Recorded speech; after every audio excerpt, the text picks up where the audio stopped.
સ્વામિનારાયણ સંપ્રદાય જાણે સનાતન ધર્મ વિશે એલફેલ નિવેદન દેવાનું બીડું ઉપાડ્યું હોય તેવું લાગી રહ્યું છે। કારણ કે દિલ્હી અને જ્યારે દિવસને દિવસે સ્વામી સંપ્રદાયના બની બેઠેલા સ્વામીઓ હિન્દુ ધર્મના સનાતન ધર્મ વિશે જેમ તેમ નિવેદનો આપી વિવાદો સર્જી રહ્યા છે, ત્યારે ફરી એકવાર મુંબઈના ઘાટકોપર વિસ્તારમાં સ્વામિનારાયણ સંપ્રદાયની સભામાં પ્રબોધ સ્વામીના અનુયાયી દ્વારા હિન્દુ સમાજ માટે પવિત્ર માની જાતિ ગંગા મૈયા વિશે જ્યારે યોજાયેલ મહાકુંભ વિશે ટિપ્પણી કરવામાં આવી હતી, જેમાં કહ્યું હતું કે ગંગાને પવિત્રતા આપનાર પ્રભુ સ્વામી હતા, જેવું પ્રબોધ સ્વામીના અનુયાયીઓ દ્વારા નિવેદન કરાતા સનાતન ધર્મને રસ્તે ચાલનાર હિન્દુ સમાજમાં ભારે રોષ જોવા મળ્યો હતો। ત્યારે આજરોજ સમાજના રાજકોટ જિલ્લા કલેક્ટર કચેરી ખાતે બહોળી સંખ્યામાં પહોંચી સ્વામિનારાયણ સંપ્રદાય વિરુદ્ધ નારા લગાવી પ્રબોધ સ્વામીના અનુયાયીઓનો વિરોધ કરવામાં આવ્યો હતો। સાથે સરકાર બાબતે કોઈ કડક પગલાં લે જેથી સ્વામિનારાયણ સંપ્રદાય બની બેઠેલા સ્વામીઓ દ્વારા અવારનવાર હિન્દુઓના સનાતન ધર્મ વિશે અભદ્ર ટિપ્પણીઓ કરતા બંધ થાય તેવી માંગ કરી હતી।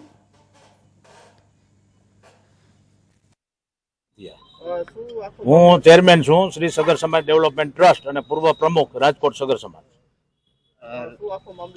હવે અમારા સગર સમાજ છે એ ભગીરથ વંશજ સગર સમાજ છે। તમને લોકોને ખ્યાલ હશે કે થોડા સમય પહેલા આપણે જ્યારે કુંભ મેળો હતો એ વખતે મુંબઈમાં સ્વામિનારાયણ સંસ્થાના એક પ્રોગ્રામ હશે ઘાટકોપરની અંદર, એમાં સ્વામિનારાયણ સંસ્થાના એક હરિભક્ત એવું બોલ્યા છે કે અત્યારે કુંભ મેળો ચાલી રહ્યો છે અને કુંભ મેળામાંથી એક હરિભક્ત આપણા સ્વામિનારાયણના સંત એક વધારી રહ્યા છે કે જે ગંગા મૈયાને પવિત્ર કરનાર છે, આવું એમણે નિવેદન આપ્યું છે।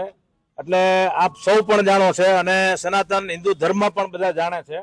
રામાયણ મહાભારત અને આપણા જે ધાર્મિક ગ્રંથો છે એમાં પણ લખેલું છે કે ગંગા મૈયા તો પહેલેથી પવિત્ર થઈને જ આ ધરતી ઉપર આવ્યા છે।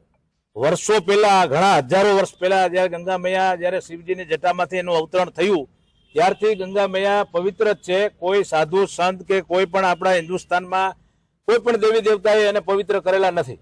તો આવા એક સ્વામિનારાયણ સંતના શિષ્ય જે અત્યારે પોતે ફરાર છે, અમારા બે છોકરાઓ ત્યાં એની ઓફિસે પણ જઈ આવ્યા છે પણ ત્યાં એ હાજર નથી અને એ લોકો દ્વારા એવું કહેવામાં આવ્યું છે કે આ નામની કોઈ વ્યક્તિ અમારે ત્યાં છે નહીં, પરંતુ એ વ્યક્તિ ત્યાં જ છે અને એમણે પ્રોગ્રામ આપેલો છે, એમાં સ્પષ્ટ બોલે છે, એની તમને વિડીયો કોપી પણ હમણાં અમે તમને આપવાના છીએ।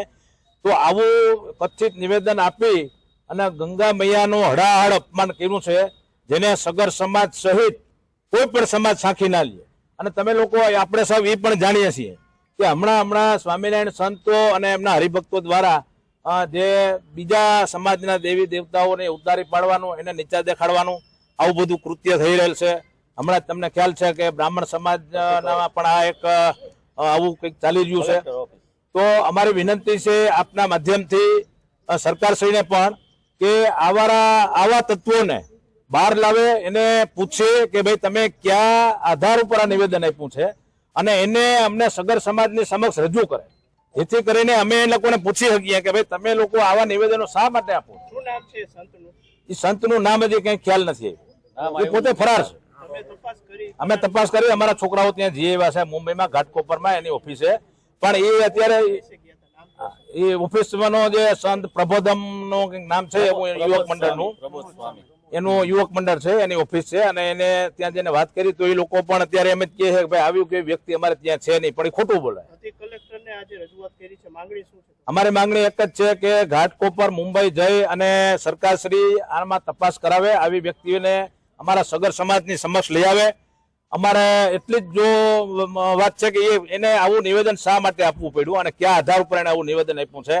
જો એનું નિવેદન માફ કરવા લાયક હશે તો સગર સમાજ એક મોટા દિલનો સમાજ છે અને અમને એવું લાગશે કે આ વ્યક્તિ જે કંઈ બોલી છે એમાં કંઈ માફી લાયક ગુનો છે તો અમે એને માફ પણ કરશું, પણ એને સામે આવવું જોઈએ।